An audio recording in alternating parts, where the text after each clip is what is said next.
Hello everyone, welcome to the inaugural episode of Ryan on Gaming, or RAG, which is pretty much the worst acronym you could ever use for a show. But this is something I wanted to do for a while. Hopefully I'll do this like once every week or every other week, however it works out, whatever topics there are to talk about.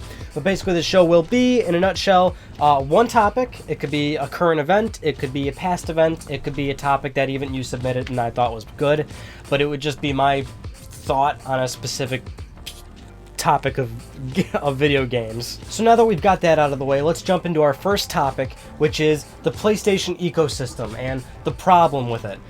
There definitely is a problem with it. One of the reasons why I started making YouTube videos, and specifically this channel, which is, like I tell you, hey, subscribe for all things PlayStation. I'll do PlayStation reviews, Let's Plays, PlayStation news, all that. Some people ask me why I do that, and it's, one of the things is I was starting YouTube. YouTube was, it's filled with all sorts of gaming channels. Gaming's like the #1 content on YouTube. So I thought maybe I should go for a more niche scenario in order to be found and possibly discovered, and at least some people will be watching. I didn't expect to get this far, but point being, I went for a different approach. So I chose to cover PlayStation as, just that platform, because I felt like, there's tons of Xbox channels, tons of Nintendo channels, tons of PC channels.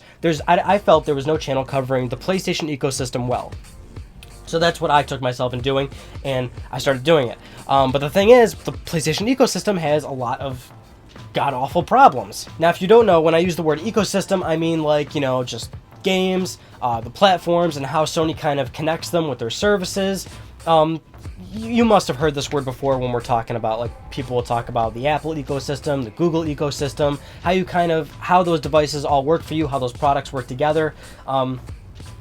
In a general sense, that's what it is. And when you're talking PlayStation, Sony currently operates PlayStation Vita, PlayStation 3, PlayStation 4. You've got the PlayStation Network, all the services they deliver to you, the things that your hard-earned dollars are paying for, the games that they deliver to you, their first-party developers. They have a big pedigree, and it's partly one of the reasons why I will certainly admit it. I primarily play my games on PlayStation. That's where I buy third-party stuff. It's just the ecosystem that I'm most invested in right now, so that's where I play. But it's got issues. What issues does that entail? I mean, you might be wondering what exactly is the problem. There's a billion problems with it, and it annoys me day in and day out when I sort of run into these issues. And I wrote them down because there were so many, and there's probably even more that I'm missing here. I'm sure more people can point other things out that they've ran into if you try to use all these devices together, a PS Vita, PS3, PS4. If you're in this ecosystem, you probably run into some of these issues, like managing your messages, for example. On PS3, they all come in, and if you're managing messages on PS4 or PS Vita, you log into your PS3 and all those messages are still there. They're all listed as new, so they don't get read. You log into your PS3 and there's all these messages that you've already seen before.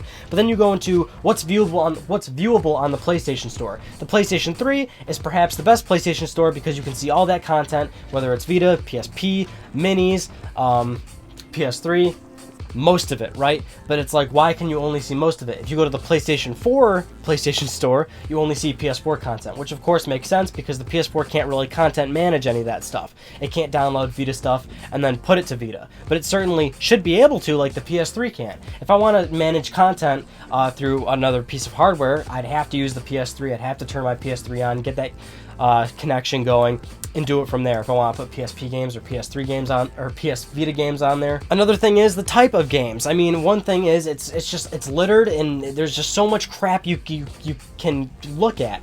You got PSP games, PS Vita games, PSN games, digital only games, and it's like, what's that distinction between digital only and PSN? Because now most retail games are always available digitally. You've got PlayStation Minis, you've got PlayStation Mobile, which is its own separate store on PlayStation Vita, and smartphones, which you'd have to download separately. I just think that's a little bit of a mess too. One big one is which friends you can see online. The PlayStation 3 can only see PlayStation 3 players. That's all they can see. And if you're a Vita user or if you're a PS4 user, for some reason those friends just won't show up in your PSN list. If you're on PS3, sometimes people have asked me, Ryan, did you delete me? I did not delete you. I'm a PS Vita and PS4 owner. Check the very bottom of the list where it doesn't even give me a last sign-in date, and I'll be just listed as an X. Like, I just won't show up at all. even though I'm online on those different devices. But on Vita and PS4, you can see that, which is great, but it's like, you know, I think what it really comes down to is the PS3. If you're constantly still using your PS3, if you haven't graduated to a PS4 yet and left that system, and you're constantly using it, but you're using both these systems in tandem, you know, that's where it becomes a real issue. Then another one, for example, is PS1 compatibility with PlayStation Vita. PS3 can play all those PS1 digital downloads, but then you're getting into, you know, what can you transfer to your Vita, and even PSP. Vita, for example, can't support every PS1 game that the PS3 does. If you do like content management, you can transfer them over, but there are some PS1 games that will not transfer over unless you leave them uninstalled on your PS3, and then you can transfer them over.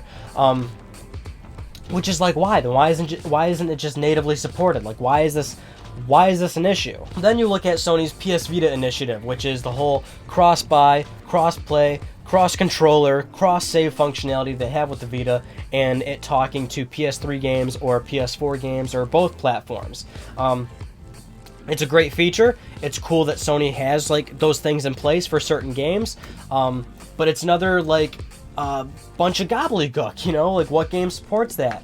What games are, you know, it's, you see what I'm saying? I just named all 4 of those things, right? And it's like, what game supports it? What game has it? Will it cost me extra money? How do you access those features? I get questions like this all the time because there's no clear-cut answer on the store. There's no, like, it doesn't show you clearly. I mean, it does, but it's just like, it's a mess. At least how I see it. I think it's a mess, personally, because people gonna be attacking me. Oh, another thing is like PS3 friends, you know, there's like a little comment you can type in. That's not seen on Vita or PS4. Vita has like a little tile, like a custom tile that you can choose for your profile. And then PS4, you go to that and it's like a Facebook thing, if you choose that Facebook integration.